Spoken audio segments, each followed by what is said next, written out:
I'm Henry Cronqvist, and I'm the Dean of the Ardrey School of Business and Economics at Chapman University in Southern California.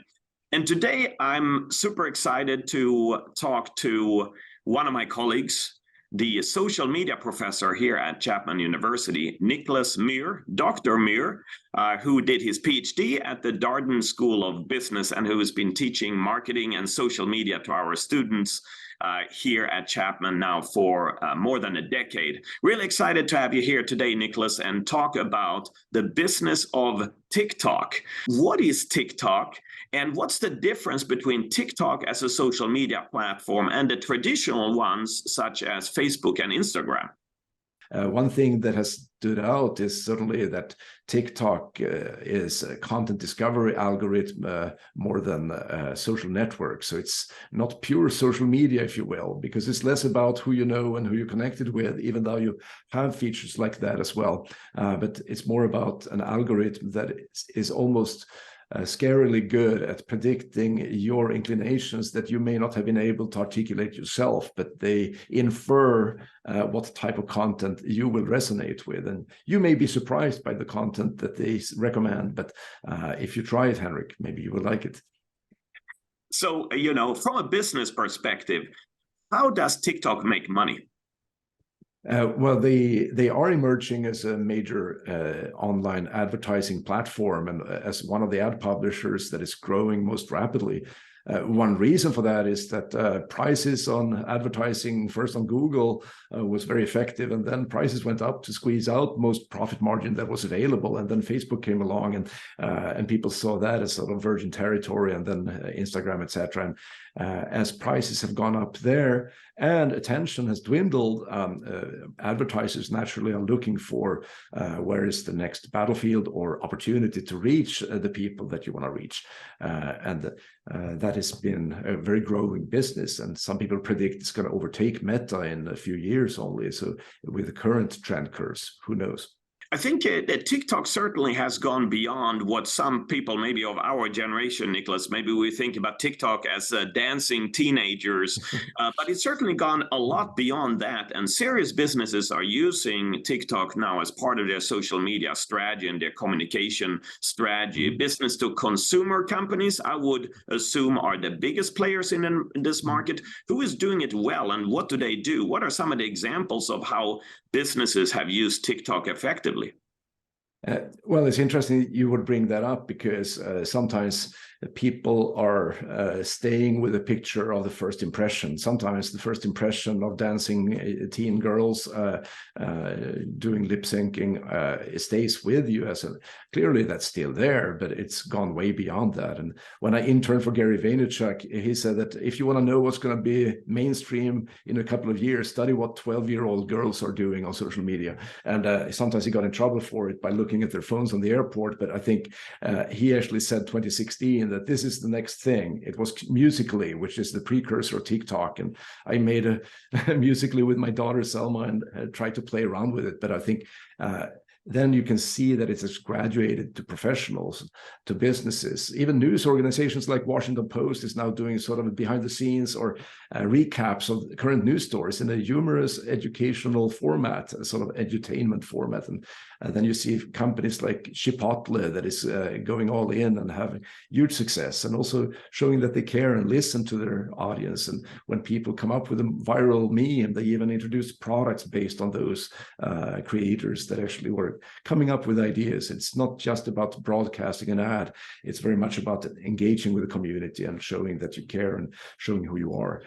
So I think now age-wise, still biased towards younger, more females than males, but still more and more people of any age and any industry is going online on TikTok, even B2B companies. What about B2B companies, so business to business? I mean, how could they potentially use TikTok to, further their business opportunities or engage with their employees? Or, I mean, what are the ways that they could use? Well, like Simon Sinek famously said, that people don't buy what you do, they buy why you do it. And this is one platform where now you can show authenticity, who you are, the background, and the realness behind the scenes. How is this being made? Do they have a heart and soul I resonate with? Do I like the people there? And that is one thing. The other thing is employer branding. If you want to be an attractive workplace, B2B companies have to work harder than ever to, if they have a quote boring product that is not as cool and sexy as consumer products may be, they have to show that they have a fun work environment, that they have good colleagues, that they can learn, that they can develop, they can grow, and show that how it would look like the daily behind the scenes. So I think companies like Shopify, for example, that markets to small businesses, they can show what it can enable, what it can do, and showcase on TikTok that this is amazing, and just show some excitement, not just this external interface. Got it. AI, so artificial intelligence, is a very hot topic right now. Everyone is talking about it. How is that linked to TikTok and to social media more generally? I mean, there's the so-called algorithm behind what content that people are being shown. Can you explain this a little bit better to us? Well, AI has been implemented by the social media algorithms for years in order to predict who you're going to connect with in the social network era, and now in content discovery, even more predict what type of content you're likely to resonate with, not just based on what you looked at before, but what people similar to you were resonating with. And AI is developing and getting better and better. What is new, perhaps, is that it can come from the other side, that users and creators of content on these platforms can then in turn create content that is partially created by AI in itself. And this will be sort of difficult for the platforms to ascertain, did this come from a human being or from a bot? Or does it matter? Do people care? Do people want a label saying this is a human? And will we see more and more content that is being created by AI that may actually try to second guess what this algorithm wants and then try to create content? Now you can create text by AI, images by AI, now even videos by AI. So you will see a lot of more content flooding your stream, Henrik. So, TikTok is also a major source of news for some people in our population, particularly the younger people. One statistic I read was that for those below age 30, 25% of them use TikTok as a major source of their news consumption.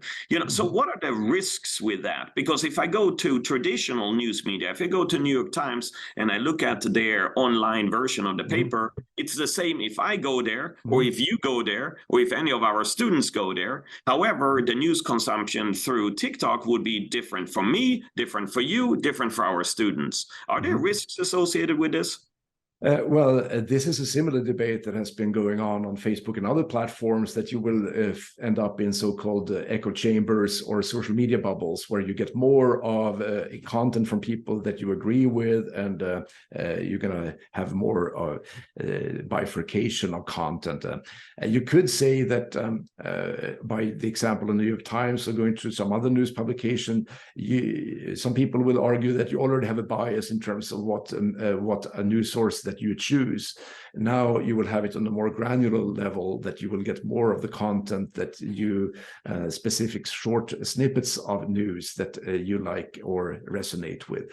And the way to see it differently now is that sometimes people on social media engage more with content that they get angry with, and this is sort of has been a problem on platforms like Facebook, that you got a hostile environment in many cases when people are riled up, as opposed to getting content that they feel good about. And you can actually see, it's going to be interesting to see how TikTok prioritize content in that way. But it's true that people will get unique experiences, but you can argue that there's many news sources and everybody chooses where they listen to news. But there is, of course, some concern whether somebody will try to steer people in a certain direction. And that is sort of part of the controversy on Capitol Hill right now.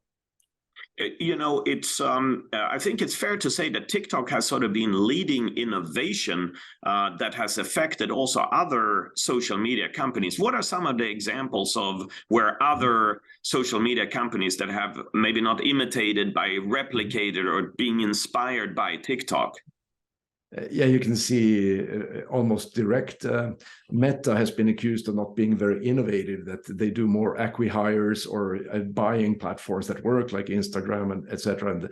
And now they're introduced on Instagram the feature called Reels, which is a short form video format that is similar in the sense that it's also introducing those reels to people that didn't subscribe to them, that didn't follow them, that are suggested to you. So that is a direct play from TikTok. Same thing with, you can see that other platforms like Spotify, even this week came out as a Swedish company learning from TikTok, apparently doing TikTok style discovery feeds that will more present things to you that you may think is serendipitously presented to you, and you may actually like that, and who knows who else might be inspired. But you can see this is an indication that TikTok has spurred a wave of innovation that we haven't seen in a couple of years on social media. Perhaps Snapchat was an innovator before that was mimicked by Meta with a story format and other things that but now this is the next wave, so to speak. The controversy is primarily because of the ownership being in China. So what explain to us a little bit, what is the controversy here about? Try to break it down for us, please.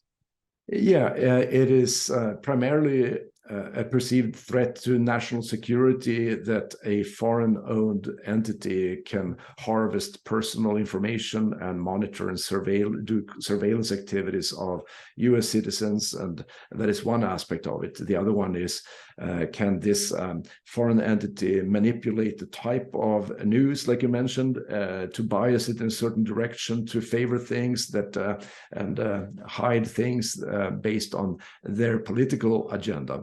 And this is, but it's primarily the first one that this bipartisan committee of 12 senators came up with to basically authorize the White House and the Biden and the Commerce Department to actually restrict and use a ban versus not just TikTok. They made some strains to explain this is not singling TikTok out, but this is a framework that could be applicable to other technology companies. And I think it is giving the power to the White House to do things. It doesn't mean that they do it.